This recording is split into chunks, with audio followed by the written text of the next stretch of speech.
आदमी ने कभी सोचा न था कि सिर्फ ₹2.5 के एक बंद से वह स्कूल की सबसे खूबसूरत और शांत लड़की को साथ रहने के लिए मना लेगा। उसे लगा था कि वह मजाक कर रही है, पर साथ रहने के बाद उसे पता चला कि स्कूल में सीधी सादी दिखने वाली वह लड़की असल में एक चिपकी हुई बिल्ली जैसी थी। बाहर जाते समय हाथ पकड़ना ही नहीं बल्कि हर रात सोने के लिए भी वह तरह तरह के बहाने बनाकर उसके कमरे में घुस जाती थी। बारिश की रात, आप रात का खाना लेकर घर जा रहे थे, तभी एक लड़की को अंधेरे कोने में बारिश में भीगते देखा। आपने उस पर छाता तानकर झुककर उसका कंधा थपथपाया। तुम ठीक हो? क्या मदद चाहिए? लड़की हल्की कांपी, धीरे से सिर उठाया और उसका मासूम चेहरा दिखा। शुक्रिया, मैं ठीक हूँ, परेशान मत करो। तुम्हें देखते ही उसके शब्द रुक गए और उसकी राख जैसी आंखों में चमक लौट आई। उसने घबराकर सिर घुमा लिया ताकि तुम उसकी बदहाली न देख सको, लेकिन लड़की के ऊपर देखते ही तुमने उसे पहचान लिया था। लड़की का नाम सु वान वान था, तुम्हारी 3 साल की सहपाठी और स्कूल की जानी मानी शांत सुंदरी। तब उसे स्कूल में आए 6 महीने भी नहीं हुए थे जब वह अपनी अच्छी पढ़ाई और खूबसूरती के कारण स्कूल की नई पहचान बनी। पर इसी वजह से उसे कुछ लड़कियों ने पीटा और तंग किया। तब तुम यह सह नहीं पाए और जाकर उन बदमाशी करने वालों को खूब पीटा। बदला लेने से रोकने के लिए अगले 1 महीने से ज्यादा समय तक तुम सुवानवान के साथ ही स्कूल से घर जाते रहे। तुम दोनों धीरे धीरे घुल मिल गए, पर बस सामान्य दोस्त थे, कोई संपर्क नहीं था।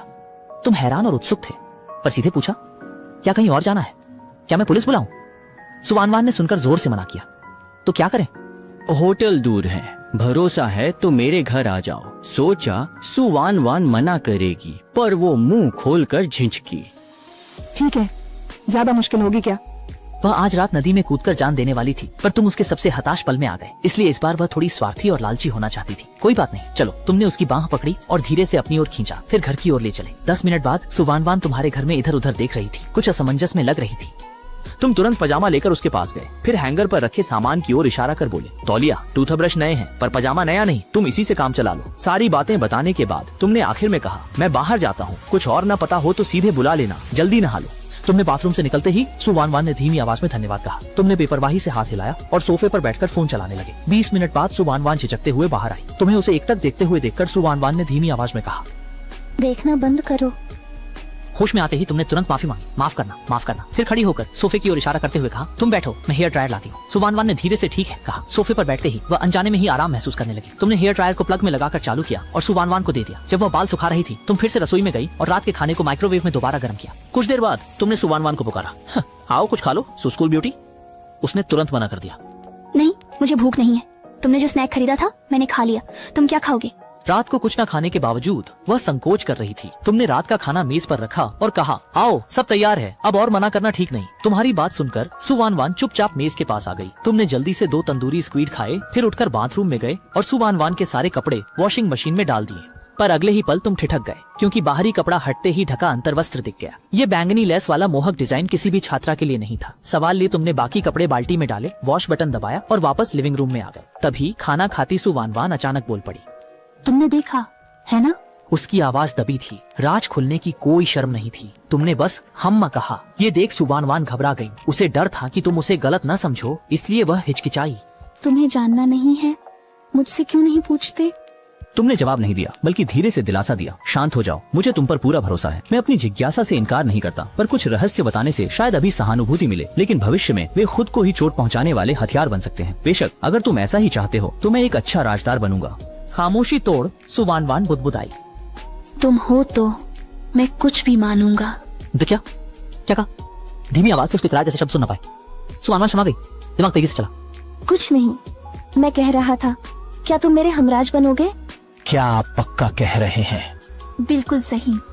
सुवानवान की मीठी साफ आवाज में एक अटूट विश्वास था। अगर तुम न होते तो वह अब तक ठंडे नदी के पानी में डूबी होती। इस दुनिया में वह सिर्फ तुम पर भरोसा करती है। खाने के बाद तुम सुवानवान को दूसरे कमरे में ले गए। यहाँ कोई नहीं रहा, रजाई नहीं है, तुम बेफिक्र होकर उड़ सकती हो। जो भी बात है हम कल आराम से बात करेंगे। तुम भी शांति से सोचो, क्या तुम मुझसे बात करना चाहती हो? ठीक है।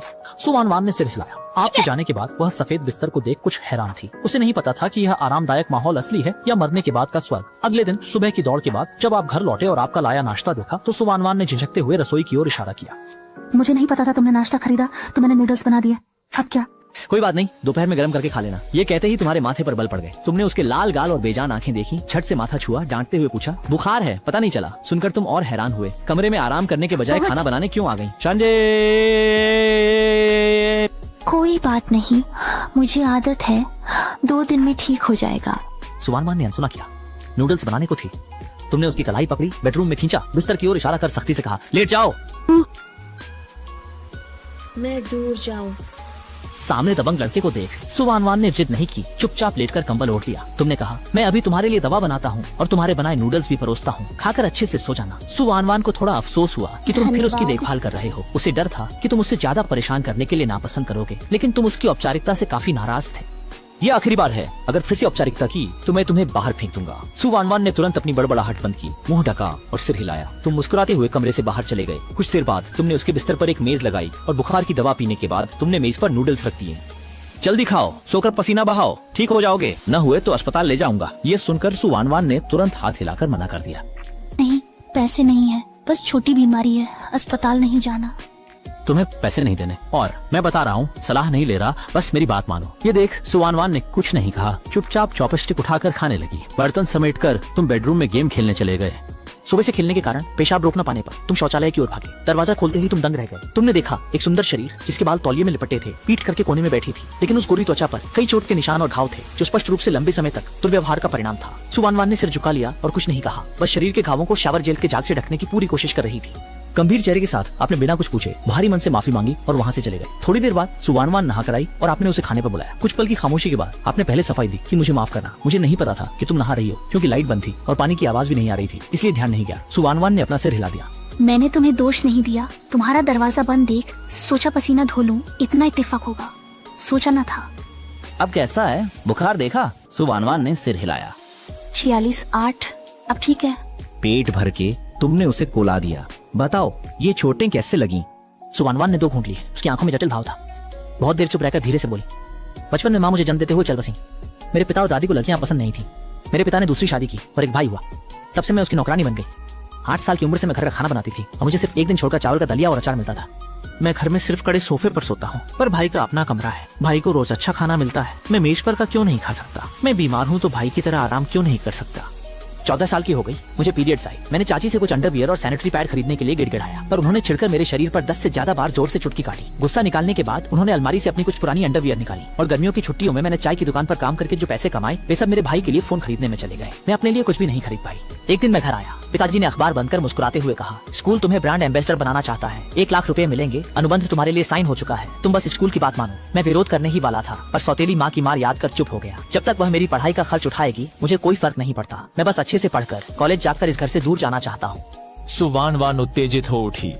लेकिन कल रात मेरे पिताजी ने सिर्फ 1.5 लाख की दहेज के लिए मुझे एक पहाड़ी गांव में रहने वाले 40 से ज्यादा उम्र के तलाकशुदा कोयला मालिक को बेच दिया। क्यों? वो मेरे साथ ऐसा क्यों कर रहे हैं? मैं भी उनकी ही संतान हूँ। अगर उन्हें मैं पसंद नहीं तो मुझे जन्म ही क्यों दिया? मुझे जिंदा क्यों रखा? मैं भी प्यार पाना चाहती हूँ। मेरे पास भी अपने कमरे और कपड़े हों। मैं भी अच्छा खाना पीना चाहती हूँ। क्या ये गलत है? भाई को सब मिलता है तो मुझे क्यों नहीं? सुवानवान पूरी तरह टूट गई। सोफे पर सिमटकर फूट फूट कर रोने लगी। यह दृश्य आपको कल की बरसात वाली रात में उस लड़की से पहली मुलाकात की याद दिला गया। सुवानवान की सारी बातें सुनकर आप समझ गए कि क्यों उसकी ब्रा इतनी मैच्योर और सेक्सी थी, क्यों स्नैक्स और कोला पीते हुए उसकी आंखें वैसी हो जाती थी और क्यों बुली होने पर भी वह चुपचाप सहती रही। सुवानवान इतनी पढ़ी लिखी है, उसे कैसे नहीं पता कि बाल शोषण और दहेज के लिए बेटी बेचना गैर कानूनी है? आखिर वो उसका पिता था। शायद वो अपना इकलौता सहारा नहीं खोना चाहती थी। अगर मैं न आता तो रिश्वत लेकर बेटी बेचने की बात उसे तोड़ देती। रोती लड़की को देख तुम उसके पास बैठे, कंधे पर हाथ रखा, पर अगले ही पल सुवानवान ने तुम्हें कसकर गले लगा लिया। उसके गर्म आंसुओं ने तुम्हारा कॉलर भिगो दिया। अपने सीने पर कोमलता महसूस कर तुम ठिठके, फिर सुवानवान को गले लगा। बच्चे की तरह उसकी पीठ थपथपाने लगे। कुछ देर बाद शांत होने पर सुवानवान को अचानक एहसास हुआ कि वह तुम्हारी बाहों में है, तो उसने तुरंत हाथ टिकाकर खुद को तुमसे अलग किया। तुम्हारी कमीज का बड़ा हिस्सा उसके आंसुओं से भीगा देख सुवानवान ने तुरंत माफी मांगी। माफ करना, मैं धो दूंगा। आपने परवाह नहीं की, हाथ हिलाकर बात बदल दी। अब कैसा है? कुछ आराम मिला? सुवानवान ने सिर हिलाया। बेहतर, वो शुक्रिया। बहुत आभारी थी। उसके संभलने से पहले ही आपने पूछा, आगे क्या करने का इरादा है? तुम्हारी बात सुनकर तुम्हारे पिता ने बेटी बेचने की ठान ली है। अगर तुम शांति से कॉलेज जाना चाहती हो तो या तो पुलिस बुलाओ या किसी को ढूंढो जो उससे काबू कर सके। नहीं तो जब उसे तुम्हारे कॉलेज का पता चलेगा और वह वहाँ हंगामा करेगा तो तुम न केवल पढ़ नहीं पाओगी बल्कि भाग्य के भरोसे रह जाओगी। बातें इस हद तक पहुंच गई हैं। अगर जल्द हल न किया तो उसके कमीने बाप के स्कूल में हंगामा करने पर बिकने की नियति निश्चित है। छोटे पहाड़ी गांव में नेटवर्क संचार अविकसित है। कोयला मालिक ही वहां का दबंग है। एक बार चुपचाप गांव में ले गए तो इस जीवन में बाहर नहीं निकल पाएगी। तब कितनी भी पुलिस बुलाओ सब बेकार है। सुवानवान ने असमंजस में सिर हिलाया। उसे भी नहीं पता था कि क्या करना है। आज ये सब बताने के पीछे सिर्फ मन की पीड़ा नहीं बल्कि थोड़ी स्वार्थपरता भी थी। कल रात बारिश में जब वह लड़का उसके सामने आया तभी से वह एक बार स्वार्थी होना चाहती थी कि जिस लड़के ने उसकी मदद की थी वह उसे फिर से बचाए, भले ही थोड़ी मदद ही क्यों न हो। और तुम्हारे अगले जवाब ने उसे निराश नहीं किया। मैं तुम्हें उस परिवार से पूरी तरह छुटकारा दिला सकता हूँ और तुम्हारे अयोग्य पिता से दूर कर सकता हूँ। इसके उलट मेरी भी कुछ शर्तें हैं, क्या ख्याल है? सोचो। तुम्हें उसकी मदद को तैयार सुन सुवानवान ने बिना सोचे हाँ कर दी। ठीक है, मैं तुम्हारी समस्या सुलझा दूंगी। अब से लेकर कॉलेज की पढ़ाई पूरी होने तक तुम्हारे सारे खर्चे मैं उठाऊंगी और तुम्हें कुछ भी चुकाना नहीं होगा, लेकिन बदले में खूब पढ़ो, ग्रेजुएट होकर 5 साल मेरे लिए कम वेतन पर काम करना। वेतन रोजमर्रा के लिए काफी होगा पर बचा कुछ नहीं पाओगे। ये सब बस सुवानवान को मदद स्वीकारने का बहाना है, तुम जानते हो। तुम भविष्य में एक छोटी कंपनी बना सकती हो, भले माँ के समूह सा करोड़ों न कमाए पर मौजूदा अच्छी जिंदगी बनी रहे। इसलिए तब एक भरोसेमंद वित्त अधिकारी जरूरी है। सुवानवान ने भी तुरंत ये शर्त मान ली, पर उसने कहा कि विश्वविद्यालय बस पहले साल की फीस दे, बाकी वो खुद कमा लेगी। पर तुमने साफ मना कर दिया। बस करो, बहाने मत बनाओ। कॉलेज एक छोटा समाज है, गरीबी के कारण लोग तुम्हें नीचा दिखाएंगे और परेशान करेंगे। तुम कम वेतन पर मेरे लिए कम से कम 5 साल काम करो, बदले में तुम्हें अच्छी जिंदगी मिलेगी। ये बराबर का सौदा है, इसे अपनी अग्रिम तनख्वाह समझो। ये सुनकर सुवानवान ने मना नहीं किया। तुमने आगे कहा, रहने के लिए क्या मैं तुम्हारे लिए कॉलेज शुरू होने तक 3 महीने का कमरा किराए पर लूं, या तुम सीधे मेरे साथ रहोगी? यहाँ रहना है? सुवानवान ने उम्मीद से तुम्हें देखा। उसकी नजर में रोज पसंदीदा व्यक्ति को देखने से ज्यादा खुशी कुछ नहीं। खूबसूरत लड़की के साथ रहने पर मैं मना नहीं करूंगा, पर तुम्हें खाना बनाना और सफाई करनी होगी। बेशक मैं तुम्हें हर महीने 3000 रुपए दूंगा जेब खर्च के लिए। सुवानवान ने हाथ हिलाया। नहीं, इसे 3 माह का किराया समझो। ठीक है, जैसा मैं कहता हूँ करो। अब कपड़े बदलकर मुझे अपने पिता के पास ले चलो। तुम इस मामले में उलझना नहीं चाहते, अभी समय है, उस बुढ़े को निपटा दो। सुवानवान ने ठीक है कहा और कपड़े बदलने चली गई। आधे घंटे बाद तुम दोनों एक पुराने मोहल्ले में पहुँचे। सुवानवान ने धीरे से 4 नंबर बिल्डिंग के 305 नंबर का दरवाजा खटखटाया। तू इस मनहूस वापस आना भी जानती है। तुम तो सचमुच एहसान फरामोश हो, घर से भागना सीख गई। अगर सेठ जी की बारात में देर हुई तो देखना मैं तुम्हें जान से मार डालूंगी। शादी के बाद तुम्हें सेठ जी की खूब सेवा करनी होगी और घर के लिए ज्यादा पैसे लाने की कोशिश करना। तुम्हारे भाई को अभी घर खरीदने और शादी करने के लिए पैसे चाहिए। ओ नीच औरत, सुना तुमने? आदमी की गालियों पर सुवानवान ने कोई प्रतिक्रिया नहीं दी। जब वह थककर सुवानवान के बाल पकड़ने वाला था, तुमने तुरंत फोन की रिकॉर्डिंग बंद की और बिना कुछ कहे उस अधेड़ आदमी की छाती पर एक लात मारी, जिससे वह 3-4 मीटर दूर जा गिरा। सुवानवान तुम्हारे अचानक वहां से चौंक गए। बीच उम्र का आदमी भी गिरकर अवाक रह गया। वह जमीन पर गिरा, मुंह से अभी भी बड़बड़ा रहा था। तुम बेकार की चीज, एक गोरे लड़के को लाकर मुझे मारने की हिम्मत करती हो, लेकिन तुमने उसे बोलने का मौका नहीं दिया। तुम आगे बढ़ी, उसके गालों को पकड़ा और पीछे घसीटा, फिर सीधे उसका सिर पीछे लकड़ी के सोफे पर जोर से दे मारा। अगर हिम्मत है तो मुझे मार दो, वरना मैं तुम्हें बर्बाद कर दूंगी। सुवानवान ने तुम्हारा हाथ पकड़ा। और मत मारो, गड़बड़ होगी। आप आदमी की ओर झुककर बोले, यह तुम्हारी बदजुबानी की सजा है। वैसे चाहिए ना, 2 लाख लो बेटी मेरी, कैसा रहेगा? 2 लाख सुनते ही सुवानवान ने तुम्हारा दामन खींचा और कहा, नहीं, बहुत ज्यादा बेकार। आपने उसे अनसुना किया और अपनी ऐसी ठाक बनाए रखी कि सामने वाला आपसे डरता रहे। और जैसे ही उस अधेड़ उम्र के आदमी ने इतने पैसे देने की बात सुनी, तुरंत उसका लहजा बदल गया। 3 लाख तुमने मुझे मारा है, ये मेरा मेडिकल खर्च है, वरना मैं पुलिस बुलाऊंगा और तुम्हें खुद जाकर मिस्टर हुआंग से बात करनी होगी। आखिर वह उनकी मंगेतर है। ये सुनकर आप तिरस्कार से मुस्कुराए। तुम्हें लगता है मिस्टर हुआंग को नाराज करना मुश्किल है और मुझे आसान। फिर तुम उस अधेड़ के कान में झुके, मैं अमीर बाप का बेटा हूँ, क्या लगता है तुम्हें सीमेंट में डालकर नदी में नहीं डुबो सकता? तुम्हारा बेटा भी प्यारा है पर पता नहीं कितना समझदार है। नहीं नहीं नहीं, 20 लाख ही सही, मेरे बेटे को कुछ मत करना। तुम्हारी खूंखार नजरें देख उस अधेड़ आदमी को लगा कि यह लड़का मामूली नहीं है। इस घटिया बाप के समझौते पर भी तुम अविचलित रहे। तुम समझदार हो, पुलिस को बुलाना है या नहीं खुद सोच लो। सुवानवान से दूर रहना, वरना तुम्हारे बेटे को मैं घर ले जाकर मेहमान नवाजी करूंगा। हुकूबेंड मुझे दो, काम होने पर लौटा दूंगा। अधेड़ आदमी ने घूंट भरा, झट से उठकर बेडरूम चला गया। ये देख तुमने सुवानवान की ओर मुड़कर हल्की मुस्कान दी। वानवान अपना सामान पैक कर लो, पर सुवानवान ने सिर हिला दिया। यहाँ मेरा कुछ नहीं।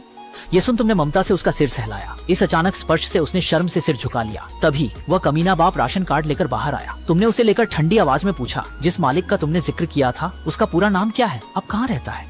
उसने जो कोयला डिपो खोला है वो कहाँ है? अधेड़ आदमी हिचकिचाया नहीं। उसका नाम हुआंग छोंगशियांग है। वह शेंगपिंग काउंटी के पास यूनशान नाम के एक छोटे से गांव में रहता है। जहाँ तक उसके कोयला डिपो की बात है, मैं सच में नहीं जानता। ठीक है, मुझे बैंक खाता नंबर दो, अगले 4 घंटों के भीतर पैसे आ जाएंगे, अपना ध्यान रखना। कार्ड नंबर मिलने के बाद तुमने उसे एक ठंडी नजर दी और सुवानवान को लेकर चले गए। घर लौटते हुए सुवानवान ने तुम्हें देखकर बुदबुदाया, मुझे पता है तुम अमीर हो, पर 2 लाख बहुत ज्यादा है। फिर से सोचो, मेरे लिए यह ठीक नहीं और उस आदमी को देना तो बर्बादी है। सुवानवान तुम्हारी मदद से आजाद होकर भावुक थी, पर नहीं चाहती थी कि तुम उसके लिए इतना त्याग करो। और तुम पैसे भेजते हुए मजाक में बोले, ठीक है, इसे तुम्हारे पिता के पालन पोषण और शादी का शगुन समझो, तुम अब मेरी मंगेतर हो। बात खत्म होते ही तुमने मुड़कर देखा तो सुवानवान का चेहरा लालिमा से भरा था और गुलाबी होंठ हल्के से खुले थे। बारिश की हर बूंद की आवाज साफ है, तुम्हारी कहानी बारिश की बूंदों से मेरे प्यार में समाई है।